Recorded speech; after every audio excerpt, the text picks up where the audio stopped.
سچائی اور حقائق پر مبنی بیانیے کی جنگ میں پاکستان کی جیت کا بھارت سے بھی اعتراف۔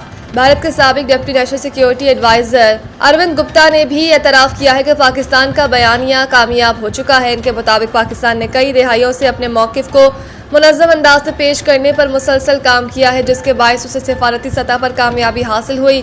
اروند گپتا کا کہنا تھا کہ ISI، ISPR اور دیگر اداروں سے وابستہ افراد مختلف پلیٹ فارمز پر متحرک ہیں اور پاکستان نے بھارتی بیانیے کا توڑ کرنے کے لیے ایک طویل المدتی حکمت عملی اپنائی۔ انہوں نے یہ بھی تسلیم کیا کہ خلیجی جنگ کے تناظر میں ایران نے پاکستان پر اپنے اعتماد کا اظہار کیا، جو پاکستان کی علاقائی اہمیت اور سفارتی حیثیت کو ظاہر کرتا ہے۔ ماہرین کے مطابق جب خود بھارت کے سابق اعلیٰ سیکیورٹی حکام اپنے بیانیے پر شکوک و شبہات ظاہر کریں تو اس پر سوالات اٹھنا فطری امر ہے۔ تجزیہ کاروں کا کہنا ہے کہ بھارت نے عالمی سطح پر اپنے عمومی تاثر پر زیادہ توجہ دی، جبکہ پاکستان نے مؤثر سفارتکاری کے ذریعے اپنے موقف کی سچائی کو اجاگر کیا۔